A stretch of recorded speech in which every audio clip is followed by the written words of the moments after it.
Welcome to Inspire Campfire, a podcast where ordinary people tell their stories of extraordinary adventure. These are campfire stories meant to inspire the rest of us to light the fire within, get outside, follow our dreams, and return to tell our own stories. Ready? Let's strike the match.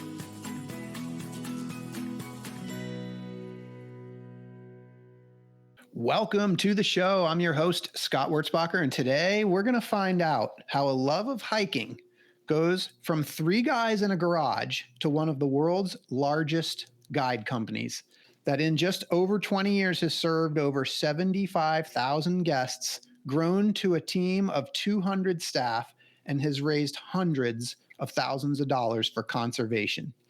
I have with me one of those three guys. Scott Cundy, one of the founders of Wildland Trekking, is here with us. Wildland has literally grown like wild, all fueled by a passion for the outdoors and something they call relentless improvement. Fresh out of college, Scott started his career with a large corporation in Chicago, but he quickly realized it wasn't the life for him. A simple question changed the course of his life, and the three founders began the journey that became Wildland Trekking. Today, we get to hear the story. Scott, welcome to the campfire. Thanks, Scott. I'm happy to be here. Man, I am so excited. What you do lights me up, but the growth that you've had and the fact that it's just all kind of fueled by passion, it speaks right to the center of what we talk about here on this podcast and what's possible. So cool. And, there's so much I want to get into, but I would love to just kick off with this question that you were asked when you were working in the corporate world. Can you tell us this story? Yeah, totally. So I was in Chicago, 23 years old, right out of college, and just started to feel really, really depressed, honestly. I didn't, at the time I didn't understand why. I was doing everything I was supposed to do, right? I got the job. I was living the life, and I just felt really, really, really unhappy. And so I didn't know what to do. So I went to this counselor, and, I think it was really serendipitous that I ended up with the counselor I did. And after a couple months, she just, one day she said, you know what? She said, what would you do if you had 1 year to live? Like, if you went to a doctor and the doctor said, you have 1 year to live, what would you do? And I said, man, I would quit my job tomorrow and I'd go backpacking in every mountain range throughout the whole world for the whole year. And she said, well, imagine you did that. And at the end of the year, you went back to the doctor and the doctor said, oh, we made a mistake. You're not going to die. Would you regret that year? And man, in that moment, it was like, no, that would be the best year of my life. And then I remember her line. She goes, well, then why don't you just go do it? And literally the next day I turned in my notice and just a couple months later was living in Alaska and embarking on this new life. It's crazy. We're 3.5 minutes in and I feel like mic drop. I think we can be done right there. Like that story. I love that story so much. What was that like, that thought process? Like, did you have to think hard about it when she asked you that question? No, not the question. Yeah. The question was easy to answer, but making the decision to leave was difficult. And I think it was because it was wrapped up in how are people going to see me? Giving up this, this appearance of success and all this stuff. But no, the question was easy to answer. Yeah, it was immediately clear that that's what I would do.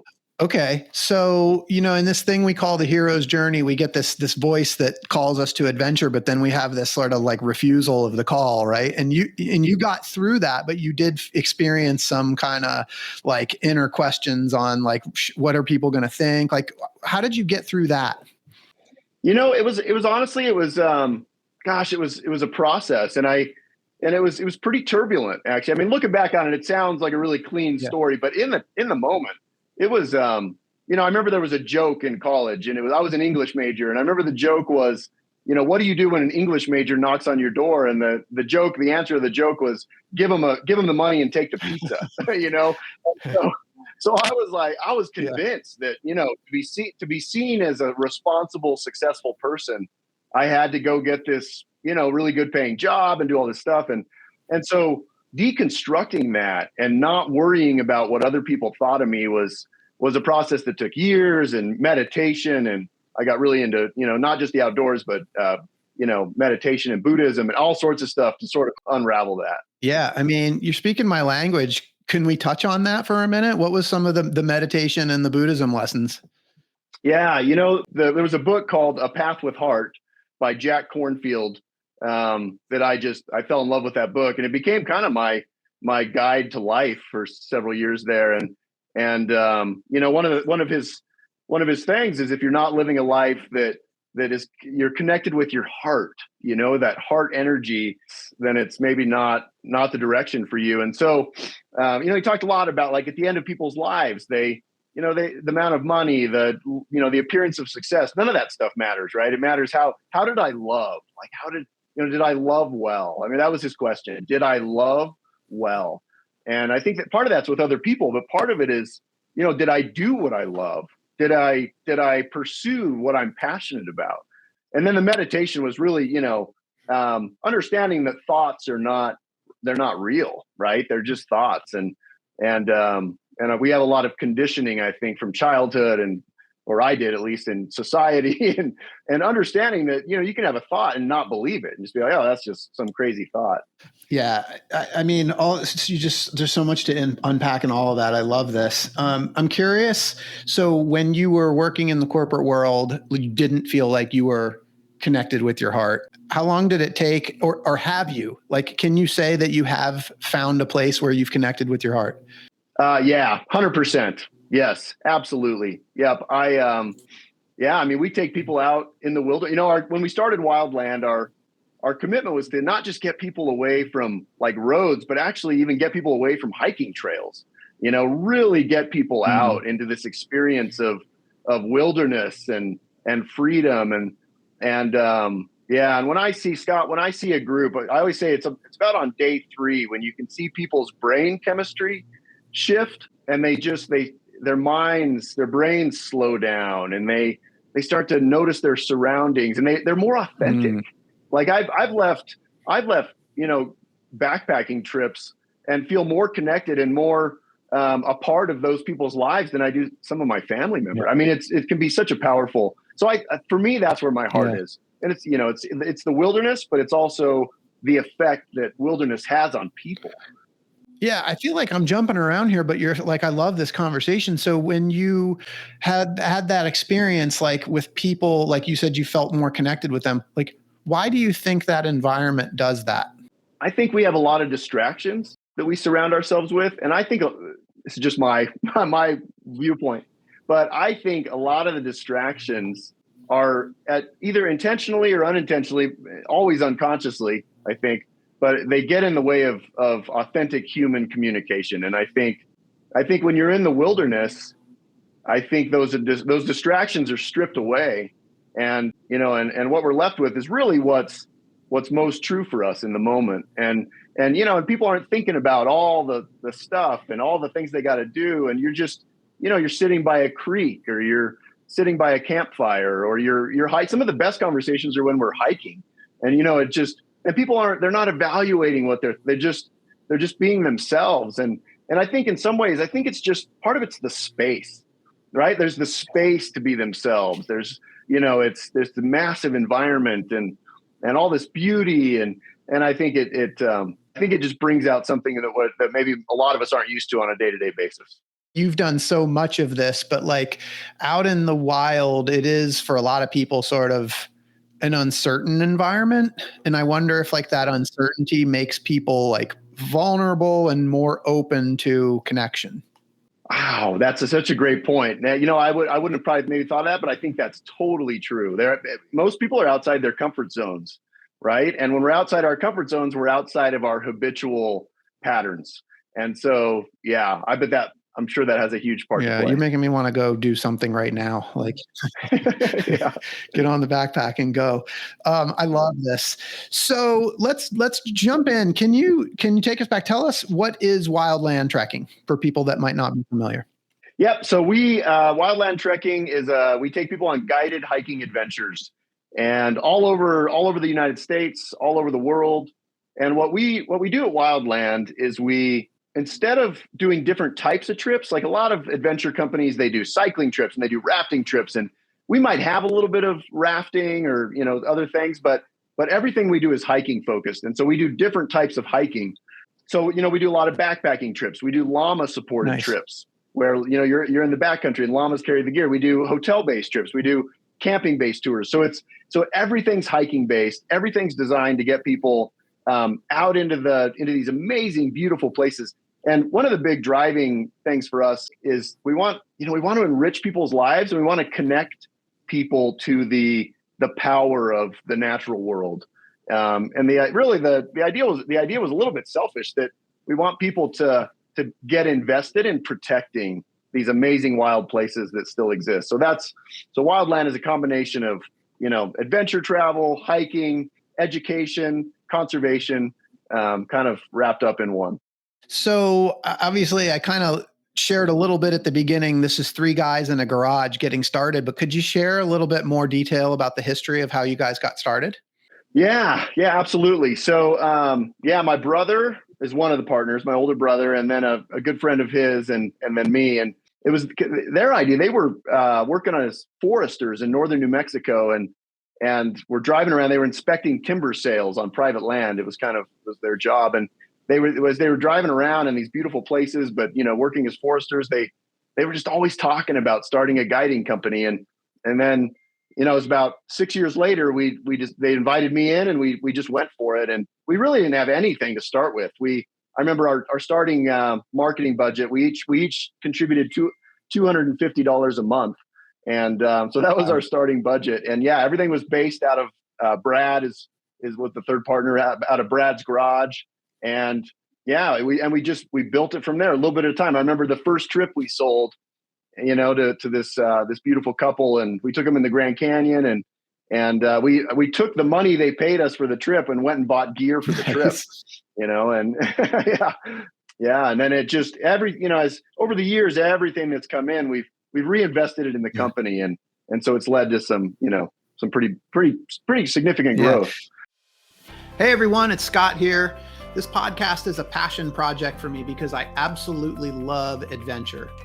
And it's thanks to the effort of my residential real estate team here in Charlotte, North Carolina, that many of you know as the W Realty Group, that this podcast gets funded. This awesome group of people have unmatched levels of competence and caring for our clients. If you know of anyone looking to buy or sell a home, our team serves the Charlotte, North Carolina market, but we can also help you find an agent anywhere throughout the US or Canada through our highly connected network. When you support our real estate business, you are also supporting this podcast. Thanks for listening, and thanks for your referrals. Can you tell me more about that first trip? So did you guys all go on the trip, or tell me what that trip looked like? Yeah. So I didn't go on it. Steve and Brad both went on it. It was our first trip. They wanted it to go really well. And so, it was a couple, and then my brother and Brad went on the trip and guided these folks. And it was a great trip. And so Brad had been a Knowles instructor. He ran a rock climbing school in the Black Hills of South Dakota. So he had a background in this that Steve and I didn't have as much of a background in. So we really, really utilized Brad's experience, especially in those early years. So what did that first year look like? You did that first trip in the Grand Canyon, and then what kind of happens next? I think, we sold a couple other trips. I think we did a total of, I don't know, maybe $20,000 in revenue that first year, something like that. And so really just getting some sort of traction is what it felt like. And then investing in a website and, starting to, and we didn't know anything about business. So we were just figuring it out as we went. And I remember the next year we did 75,000, and the next year was 250,000. And then the next year was 500,000 in revenue. And we just kept, it kept building. Man, it's amazing. 20 years later, 75,000 guests, a team of 200. I mean, it's incredible. How did that growth happen over time? I think we were just really clear on what we were going to create. And as obstacles came up, we dealt with them, and we tried to think about creative ways to and one of the big things we did is we would we would commit to something before it was maybe ready to be committed to. Like we'd commit to a new program and put hire the staff and rent the building. And it was kind of the build it and they will come philosophy, and it just kept, and it didn't always work. Like we had a program, a base of operations in Sedona, Arizona that we were sure was going to be, a massively successful program. And it didn't take off. So we folded it into Flagstaff, and that now we run Sedona trips out of Flagstaff. So it didn't always work. However, it worked a lot of the time, and we just kept building that momentum. Yeah. I mean, do you feel like, was there like a tremendous compounding effect that sort of happened year over year? Or was there like a pivotal time for the business where it kind of busted out of a cocoon, I guess we could say?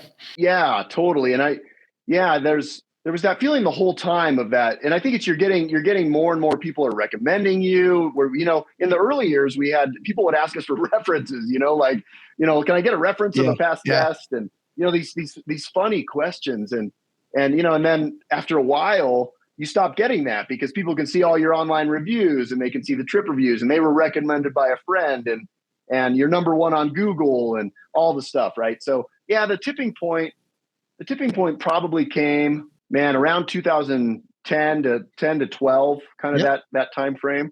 And it just started to really take on a life of its own. And I remember the day that I realized that Steve and Brad and I could no longer, if all of our staff quit, we would not be able to do it on our own. And I remember that was really an insecure feeling at the time. Well, that's awesome. Cause I mean, I was a business owner in 2010 to 2012 as well. And those were actually tough times. That was like the Great Recession right there.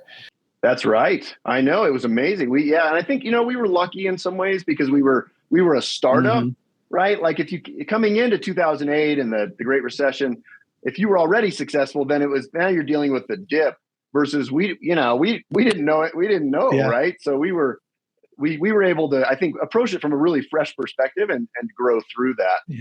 You answered the question, if you have 1 year to live, like I'm going to go backpacking all over the world.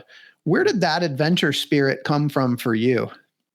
That's a great question. So I was raised hunting and fishing and backpacking and doing a lot of outdoor activities. I didn't board an airplane till I was in college. I never saw the ocean till I was in college. My family, I remember one year my mom planned a trip to Disneyland and my dad canceled it and we went to Wyoming. So it was my dad's passion, I think is the short answer. My dad lives for the outdoors and he actually struggled with career stuff. I think there was a point in his life where he didn't have the really intense depression that I had when I was going down the wrong road. And so he continued down the wrong road and hated his career. And so I grew up, our dad was, he didn't seem happy a lot of the time, but when we'd go in the wilderness, it was like a totally different person. He was just alive, and he'd step into leadership and he was decisive and he was, he cared about everything. And then we'd go back to the city and he'd kind of go back to sleep, so to speak, you know? And I think for me, part of it was the wilderness. Part of it was like, wow, this is where you're most alive, is out here. Was part of what I learned from that. Yeah. What was that like for you to sort of witness that change in behavior in Dad? It was mixed, right? Like it was in the city, it was hard. It was difficult to grow up with a dad who wasn't excited about his career and wasn't, but then that dad that I think that I really wanted was, then he'd show up when we were in the wilderness. So it was, it was tough. Honestly, there was, it was difficult times and, but also a lot of great times when we went and got out and did cool stuff. Which dad did you know first, the wilderness dad or the city dad? I knew the wilderness dad first. You knew it was there the whole time. I knew it was there. When I was little, I think that was more who he was. And I think as we grew older, I think the weight of all of it kind of took a toll on him. It's so interesting though, because like for him, I wonder if the part of him that was discontent in the career portion, like if that didn't exist, then you would probably not be doing what you're doing today. I mean, very possibly, right? Yeah, could be. That's so interesting. Well, yeah, that's awesome. So you answered that question. I'm going to backpack all around the world. And I'm sure like for those listening, they might answer that question differently, but we all kind of have, you said you knew the answer right away. Yep. Instantly. I knew exactly what it was. That's so cool. So you've taken some personal trips that have kind of inspired you and impacted you on this journey of creating. In particular, I'd love for you to tell us a little bit about this trek that you did from the Winds to Glacier. Yeah.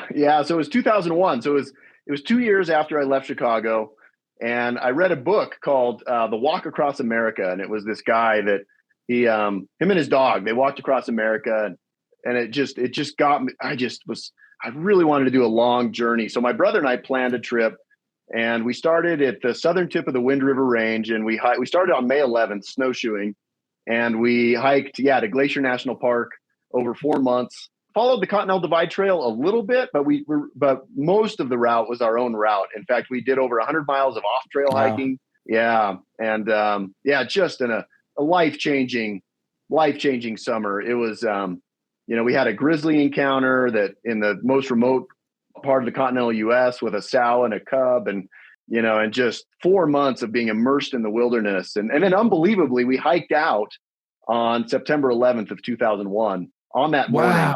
Yeah. I know, unbelievably. And walked into this new world at the end of our trip. But yeah, it was life-changing. You just blew my mind. I wanted to go to the grizzly, and we might have to come back there. Tell me about this coming out of the woods literally on September 11th, 2001. Yeah, our mom. So Steve's and my mom picked us up at the border of Glacier and said that the United States had been attacked. That morning, people didn't know they were airplanes. And so, she said we'd been attacked, and we 4 months in the wilderness and come out to that. And it was jarring for everybody. It was, I think in some ways though, I think we were, 4 months in the wilderness, you get used to hardship, right? Like mosquitoes and river crossings. And, it's not it's a beautiful existence, but it's not a comfortable existence all the time. And so I think in some ways I came out of that quite a bit more emotionally able to handle that whole period of time than maybe I would have without the hike. If that makes sense. I mean, I'm just like, part of me is wondering, like, you come out of the wilderness, you hear this news, I'm almost like, man, I might just like turn back around and go back to the trail. Just go back. We were tempted. But it also makes sense that you probably had experienced a ton of hardship in that 4 months and, heard the news and said, okay, like we got this. We got this. And you know what? Yeah, the world's full of adversity, and that's what humans do, is we overcome adversity. Oh my gosh, so, I can't even that's mind blowing. All right, everybody loves a grizzly story. Can you tell us about the grizzly encounter? Yeah, so we were very near the most remote part in the continental United States, about 30 miles south of Yellowstone National Park, along what's called the Thoroughfare Creek, one of those two. And it was late in the evening, and this was early. This was in June. I think we started on May 11th. We saw one National Outdoor Leadership School group, and then we had seen one other group in the first month and a half, 2 months. So it was really quiet in the wilderness. I mean, it felt very, very wild. And so we set up camp, and we would go on evening hikes to kind of stretch our muscles, and just we had nothing else to do. We didn't build campfires really. So in the evenings we'd go on walks, and we walked up these switchbacks. And as I was turning a corner, I saw this small black grizzly cub start running across the trail above us. Yeah. And I knew it was a grizzly cub. And so I told my brother. My brother didn't see the cub very well. I saw it pretty well. And I turned to Steve and I said, I think that was a grizzly cub. And he didn't think it was. He said, no, I think that was a black bear. We were arguing about it. And then the mom walked out, and she was this beautiful, big, grizzly, brown grizzly bear. And she was looking around and sniffing. And my brother, are we allowed to cuss? Come on, bring it. Yeah. So she's looking around sniffing and didn't, trying to figure out what was going on. And my brother goes, oh shit. And she heard that, and she just turned and looked right at us, and then started bouncing up and down and swinging her head, and her hair was bristled, and we could see slobber flying off her lips, and she kept pounding the ground over and over and over again. And we're just standing there with our little cans of bear spray, and eventually she stopped and went back in the trees, and then we turned around to leave, and I remember almost falling down. You're when you're so scared, you have weak knees. I didn't, I guess at some level I knew that was a true thing that came from somewhere, but my knees were so weak I almost collapsed when we turned around. I am curious about that. I mean, that's like, it's a story that I think people like, oh, I don't want to run into a grizzly bear. You did. Like, obviously you made it. I would say probably the majority of stories like that probably end okay. There's the bad ones that you hear about, but like, how did your body physically respond outside of the knees? Like, what did you like? What was that experience like? We slept terrible that night. We, every sound we heard, we thought it was maybe her, like, and we're just two of us, 50, 60 miles from the nearest road, so we didn't really, I think it kind of caused some paranoia. Yeah. So that night was rough. And, but after that, the rest of my life, I've been really grateful for that experience. I think it's rare to come face to face with that, just the raw power of a fellow creature like that. And, beautiful. One of those beautiful experiences of my life. How far away were you? We think it was about 60 feet. It was pretty close. Yeah.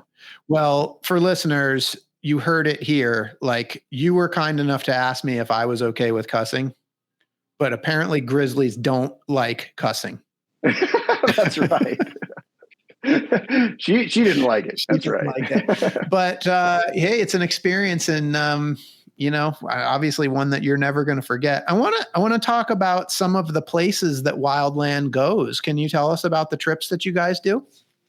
Absolutely. So we're in most of the major national parks: Grand Canyon, Yosemite, Yellowstone, Mount Rainier, Olympic, North Cascades, Rocky Mountain National Park, the Smokies. So most of the major national parks, other than Glacier. Glacier is probably the big caveat there. And then a lot of wilderness areas like the Wind River Range outside Yellowstone, the Tetons. We're actually in a lot of the Sierras, and we're working on right now the ability to hopefully be able to lead the entire John Muir Trail as a guided adventure. Yeah.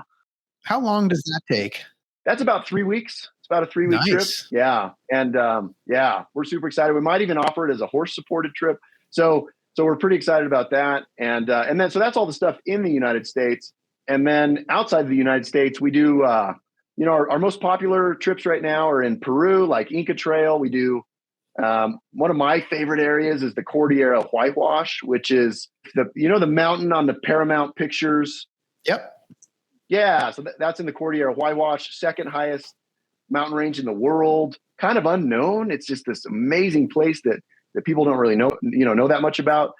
We do things like Everest Base Camp, and we do things in New Zealand. Alps are huge, the Tour de Mont Blanc, and I'm going to leave in 2 weeks. I'm going to the Dolomites, the co-guided trip in Italy. Yeah. So, just all over the world, anywhere that, maybe not anywhere, but a lot of the places that have really world-class hiking is where we've focused on. And amazing. Really exciting. I mean, amazing destination. So as big as you guys have gotten, team of 200 staff, 75,000 guests, like I just heard you say you're getting ready to go co-lead a trip. So you still actively go on some of these trips.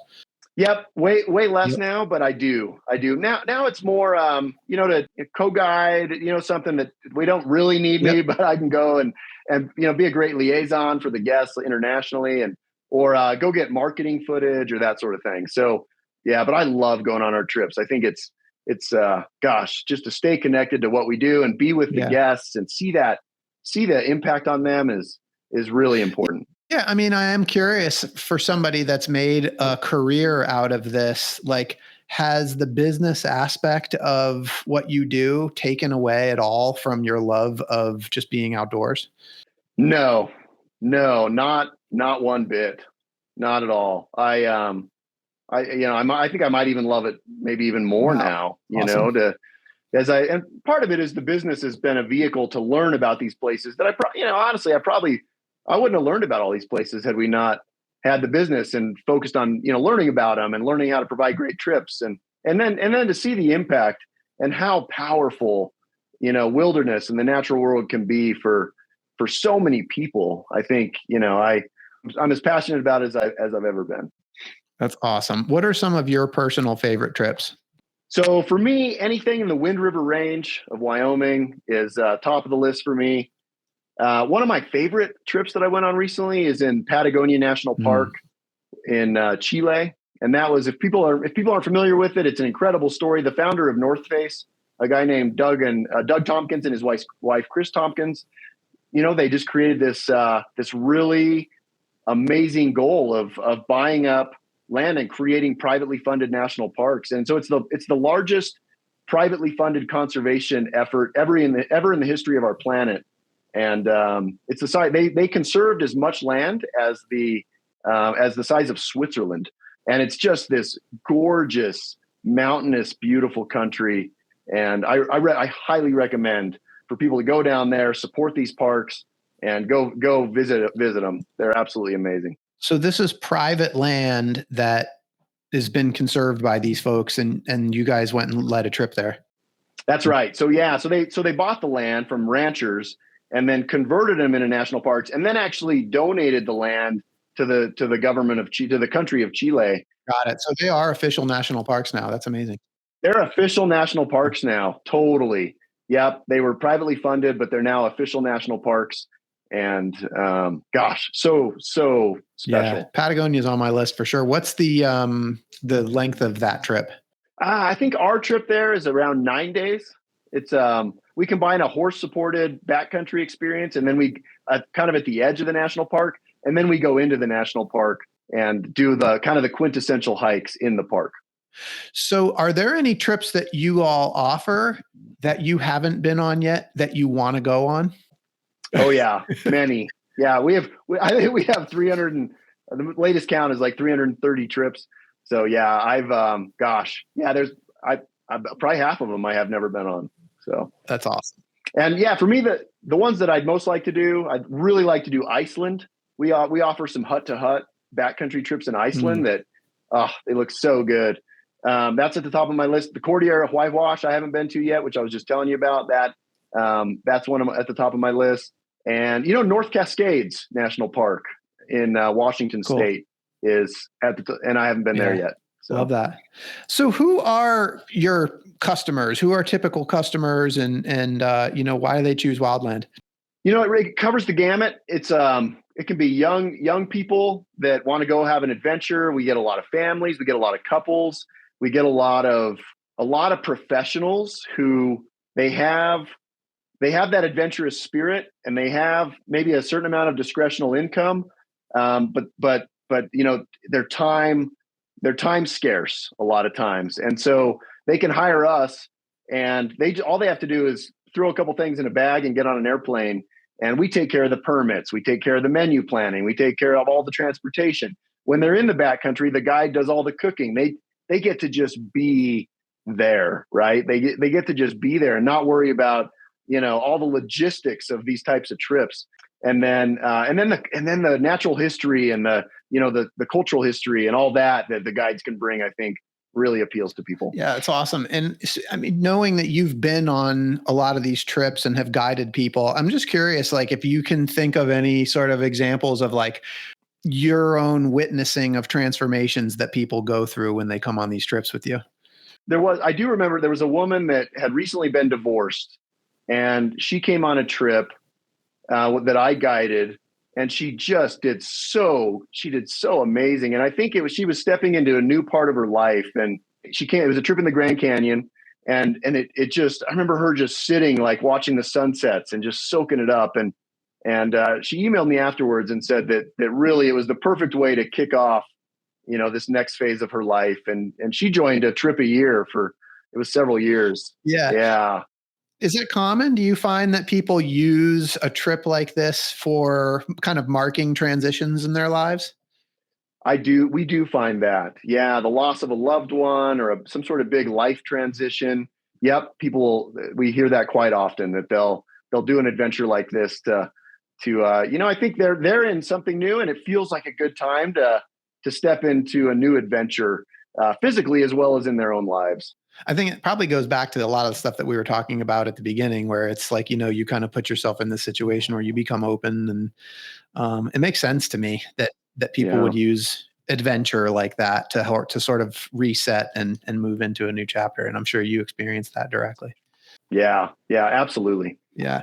So, again, you guys have grown so big and you're providing these kind of experiences on a mass scale. This is not, this isn't like 1-2 anymore. This is a big deal. And when you and I spoke before this call, and I asked you how you guys were able to achieve this growth, and you talked to me about something that you call relentless improvement. And I just wonder if you could talk about that a little bit. Yeah, that's been our motto over the years is we know there's no arrival point, right? We're always going to get constructive, and we always want it, constructive feedback from our employees. We're always going to get some constructive and feedback from our guests. There's always things we can do better, always. And so our goal has been over the years, just relentless improvement, like be relentless about improving what we do. And it's been a journey, and it's not always easy. It means when somebody gives feedback that maybe we didn't really want to listen to, if you're really going to improve relentlessly, then you get to be, we got to be open to that feedback and not think that, and really, I think in a way, Scott, it was a way of keeping ego out of it, and not like, if you always have room to grow and you never arrive anywhere, then I think it really does a good job of keeping ego out of it and focusing on how we can be a better service to our guests and create better and better and better experiences and be a great employer and be ultimately a force for good. That's ultimately been our goal. So I love that. Keeping ego out of it. Can you talk about for you guys, I'm assuming that's something that the three of you guys are kind of committed to, like, where did that sort of derive from? And was there ego at some point that you guys had to let go of? Oh yeah. I feel like there's always, ego's always popping up. Right. And as an employer, I think a lot of times you're treated differently than you would be. People are less honest, right, than they would be if you were a peer. And that can lead, I think it's really easy to slip into a place of, we're special, maybe not what we've done is special, but we're special. Like I think that can be a trap that people fall into. And, and we're not special. We're just three guys with a passion that never stopped. Like that's all it is, and I think staying grounded in that is, it's so important, just being humble, I think is really important. I wrote something down that you said, there's no arrival point. And I don't know if that's a mantra or that just came out of your mouth just now, but I love that because, what you talked about, the relentless improvement comes out of the fact that you all recognize there is no arrival point. That spoke to me. That's really awesome. Yeah, I'm glad it's been a key philosophy for us. Love it. So as you guys have grown, more and more success, you've also gotten deeper and deeper into some conservation efforts. And I wonder if you could talk to us about some of that work that you're doing. Yeah, absolutely. Early on, the goal was to get people connected with the natural world in such a way that people want to protect these places. And we wanted to also be a part of that protection. And so what we've done is identify a nonprofit or association that's connected with each of the areas where we operate, and then support those organizations financially with, auction donations. And then we also work with the Intrepid Foundation. Intrepid is a larger travel company that we've merged with in the last several years, and they have an amazing nonprofit that called the Intrepid Foundation. So now we're working in concert with this bigger organization. So Wildland itself has donated, I think over the years, we've about $500,000 to conservation. Yeah. And a lot more than that, we've done in terms of contributing in other ways. And it's just going to get bigger and bigger from here. Yeah. Are there certain projects that you guys that kind of speaks to Wildland that you guys have donated to? Yeah. The biggest one that we're working with right now is the Grand Canyon Conservancy. And the Grand Canyon Conservancy is, they're just such a robust, healthy organization that is always looking to support the park, support the Grand Canyon, make sure that this incredibly special place is there for future generations. And yeah, we do a lot with them. We have for many years, the Greater Yellowstone Coalition, we did a lot with. And but every park has its own partner. Yeah. Well, I love that you're giving back to obviously causes that impact what you guys do, because we want to keep this stuff alive for people to be able to continue to take advantage of. A thought that I had with regards to the customers that you have and people that might be listening to this podcast is experience levels of the people that you guide. What would you say the experience levels would be like? Are they beginners? Are they very experienced, or like everything in between? How does that work with you guys? Yeah, it's everything in between. It's everything and in between. So we get a lot of people that have never done this stuff. We get a lot of people that have done it, but they don't want to. They want to go with a group. They don't want to deal with the logistics. So it really covers the gamut of experience level, and that's how we designed our trips. We want it to be open to anybody that's in physical condition to do these experiences. And when we start offering the John Muir Trail, the three week John Muir Trail, it's probably going to be a lot of really experienced people that join us for the added safety and the logistics and that stuff. So it really varies on the trip type, right, and where it is and how long the trip is. And, yeah. So you touched on like if you're physically fit enough to do one of these trips, and I feel like that's probably a reason that oftentimes people say, well, I can't go do that. I'm not in good enough shape. I am kind of curious, like what guidance would you give for somebody honestly, I kind of feel like for some people, like that part, getting fit to be able to do a trip like this is the first adventure, and then you dive in. But what advice would you have for people that kind of would love to do something with you, but they're not sure if they're physically ready? Yeah. Great question. So, if you're not physically ready yet, I think it depends on how much lead time. We work with a lot of people that they sign up for a trip and they're not yet ready for it. And we actually have a small team of people that'll work with people, recommend training and do that sort of thing. Yeah. To help people get ready for their trips. And, however, I think, the best thing to do is just start getting as active as you can. We recommend things like climbing stairs, the rotating Stairmaster type thing, not the like up and down one, but the rotating one that's like an escalator. That one is, gosh, it's so good. You can throw a couple bags of kitty litter in a backpack and spend an hour on that thing, and it'll be the best workout you've ever had. So, so there's some really good ways to train wherever you are. The key is to do it. So I have my own opinion on this, and I'll share, but would you suggest get in shape first and then book the trip, or book the trip and then get in shape? I would definitely suggest get in shape first and then book the trip. Yep. However, a lot of people that they think they're in shape, and then they talk to one of our people and they're like, oh, you might want to do some training. Then, depending on the lead time, people do often have time. Yeah. I think it's the lead time thing. 'Cause I was going to say, like, give yourself enough time, but book the trip and then you have a reason to get in shape. Right. Well, that's a good point. It's a great motivator for sure. Yeah, totally.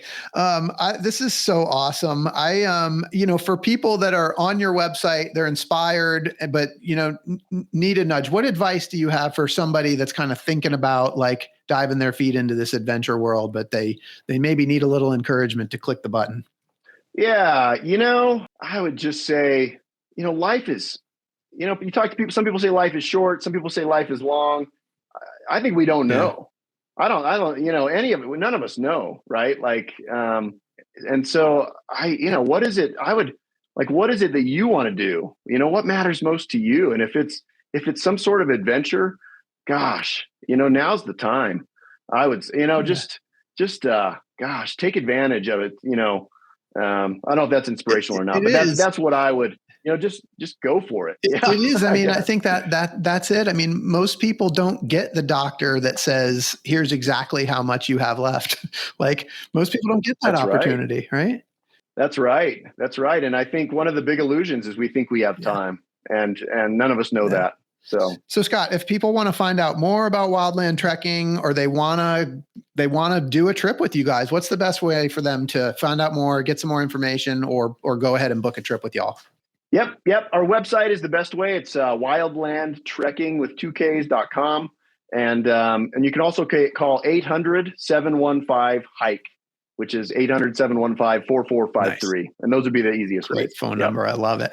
Man, I mean, between this 800-mile trek from the winds to Glacier, encountering a grizzly bear, coming out on 9/11, creating this massive company that is just doing so much great for the world and lifting people's spirits up. Scott, Hollywood's going to find out about you at some point, and they're going to want to make a movie about your life.